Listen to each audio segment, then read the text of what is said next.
Valérie. Bonjour à tous, nous sommes ravis de vous retrouver pour une nouvelle parabole de Jésus.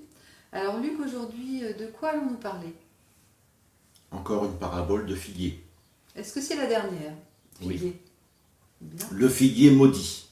Alors pour être exact, ce n'est pas une parabole, c'est un acte parabolique. Donc Jésus fait quelque chose, mais dont le sens est voisin d'une parabole. Jésus entra dans Jérusalem, dans le temple.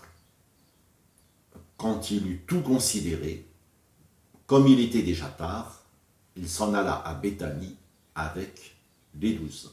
On peut dire que Jésus fait un audit du temple. Il fait du repérage, il examine tout quand il eut tout considéré. Comme il était tard, il fait nuit, il ne peut pas faire tellement plus, alors il va à Béthanie, là où il y a Lazare et Marie et Marthe, là où il est toujours bien reçu. Il se repose. Le lendemain, après qu'ils furent sortis de Béthanie, Jésus eut faim. Bon, moi je m'étais posé la question, qu'est-ce qu'on lui a donné comme petit déjeuner?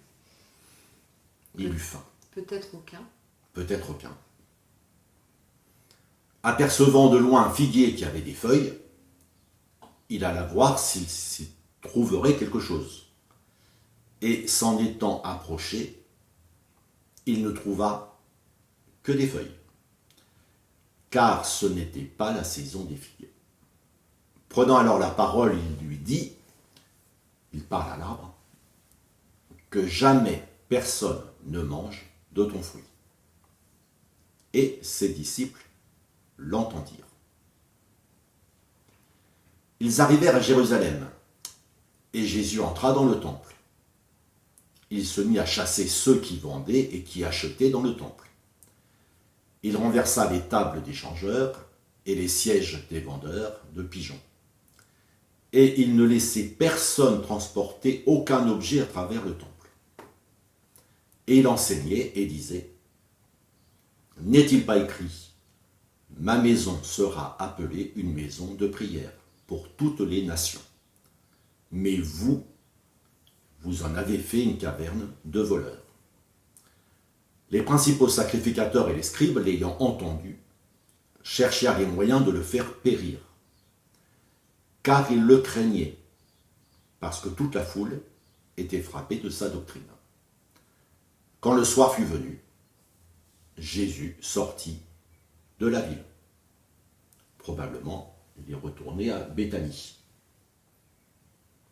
Le matin, en passant, les disciples virent le figuier séché jusqu'aux racines. Pierre, se rappelant ce qui s'était passé, dit à Jésus, « Rabbi, regarde, le figuier que tu as maudit a séché. » Jésus prit la parole et leur dit, « Ayez foi en Dieu.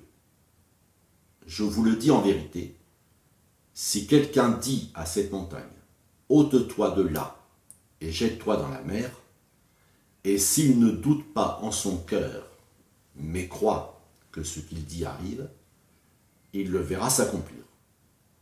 C'est pourquoi je vous dis, tout ce que vous demanderez en priant, croyez que vous l'avez reçu, et vous le verrez s'accomplir. Et lorsque vous êtes debout faisant votre prière, si vous avez quelque chose contre quelqu'un, pardonnez, afin que votre Père qui est dans les cieux vous pardonne aussi vos offenses. Mais si vous ne pardonnez pas, votre Père qui est dans les cieux ne vous pardonnera pas non plus vos offenses. Amen. Voilà, 4 séquences. La veille, l'audit du temple. Le matin du jour principal, Jésus maudit le figuier, que jamais personne ne mange de ton fruit. Dans la journée, Jésus fait la police dans le temple, mais il explique ses actes de police.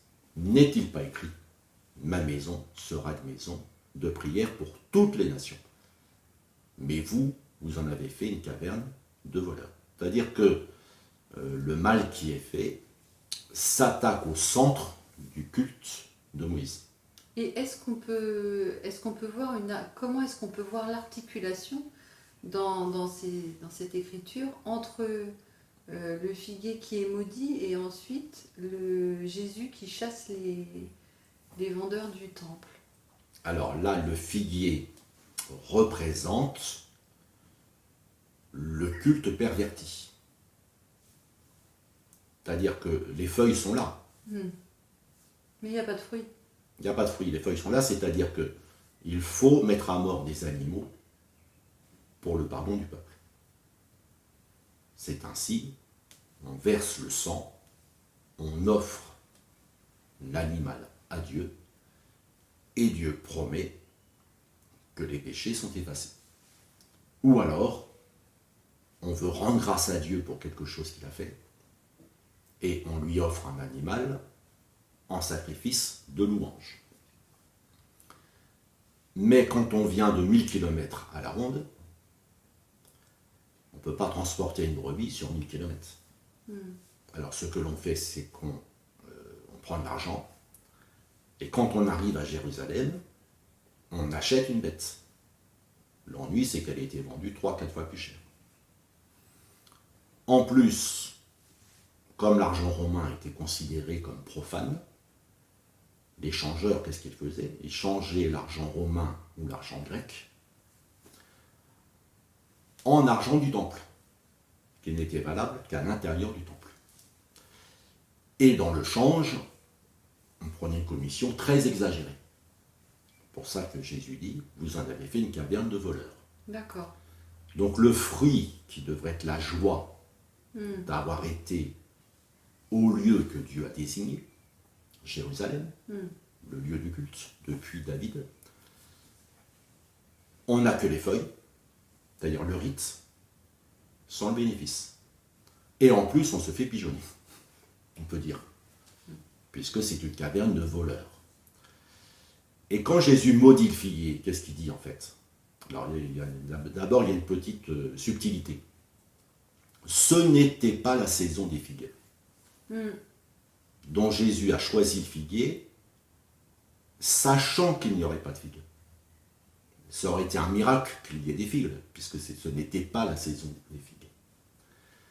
Donc Jésus voulait absolument faire mourir ce figuier pour donner un enseignement à ses apôtres. Et le figuier symbolise le culte judaïque qui est à bout de souffle. Dieu l'a sauvé une fois, du temps de Samuel. Dieu l'a sauvé une deuxième fois, au moment du retour de l'exil, avec Néhémie et Esdras. Mais Dieu ne va pas le sauver une troisième fois. Et là, on sait qu'en l'an 70, le temple sera détruit. Donc c'est une autre façon de l'annoncer. Jésus l'annonce en disant il n'y aura pas pierre sur pierre qui ne soit retournée, en parlant du temple. Mais là, il le fait, et il ne faut surtout pas qu'un culte qui produit du vol puisse subsister, alors que personne jamais ne mange de ton fruit. Et c'est vrai que depuis 2000 ans, les Juifs sont toujours là, les synagogues existent toujours, le culte a toujours lieu, mais sans les sacrifices. Et il y a très peu de personnes dans le monde qui pratiquent ce culte. Par contre, ce que Jésus en a fait, l'accomplissement du culte, institué par Moïse, par son sacrifice à la croix, ce culte-là demeure. Mais, et c'est la deuxième direction dans laquelle va cet acte, mais ceux qui sont dans le nouveau culte que Jésus a institué, le centre de ce culte, c'est le pardon de nos péchés par le salut que Jésus nous donne. Alors il y a certains chrétiens qui se comportent mal en cherchant à s'enrichir sur le dos de l'évangile. Donc il y a certaines églises qui sont aussi des cavernes de voleurs. Et il y a certains chrétiens, leur cœur est une caverne de voleurs. Mais ce n'est pas le plus grave. Le plus grave aujourd'hui, c'est quand un chrétien ou une église ne veut pas pardonner. Parce que c'est ça le centre du culte maintenant. Le centre du culte, c'est dans la Sainte Seine. Ceci est mon corps rompu pour vous. Ceci est mon sang versé pour le pardon des péchés d'un grand nombre. Et Jésus dit, en parlant du figuier, de même que moi j'ai maudit le figuier, qui ne rapportait pas de fruits, eh bien vous, il faut faire dessécher en vous le refus du pardon. Et ça, c'est un vrai miracle. Alors Jésus le compare à une montagne. Parce que pour certains, pardonner, c'est vraiment une montagne. Et il y a trois raisons, si on veut que... Bon, peut-être plus, hein, mais il y a trois raisons principales qui empêchent de pardonner. La première, c'est la propre justice. Comment l'autre a pu faire ça, moi, j'aurais jamais fait une chose pareille. Donc je me sens supérieur aux autres. Et en les méprisant, je refuse de les pardonner. La deuxième raison, c'est la sidération. Le mal qu'on m'a fait ou que je vois faire est tellement grave que je ne peux pas imaginer qu'il soit pardonné. Sinon, ce serait donner raison au mal. Alors on bloque. Et c'est une vraie montagne. C'est une vraie montagne. Et troisième raison, c'est l'honneur. C'est quand on a fait du mal à quelqu'un qui m'est proche, pas forcément à moi. Pardonner, ce serait trahir la personne qui m'est proche et qui est victime. Alors c'est une montagne, et je ne peux pas. Mais Jésus dit, si vous aviez la foi, vous diriez à cette montagne, ôte-toi de là, et jette-toi dans la mer.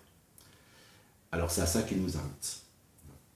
Donc le pardon est lié à la foi. Ah, très fortement. On peut même dire que tout pardon qui n'est pas assis sur la foi n'a pas de valeur spirituelle. Il peut fonctionner, mais que dans le monde présent, pas dans l'éternité. D'accord. Le seul pardon qui vaille dans l'éternité, c'est celui qui s'appuie sur ce que Jésus a fait, donc dans la foi. Merci. Merci de nous avoir écoutés et à bientôt pour une nouvelle parabole de Jésus.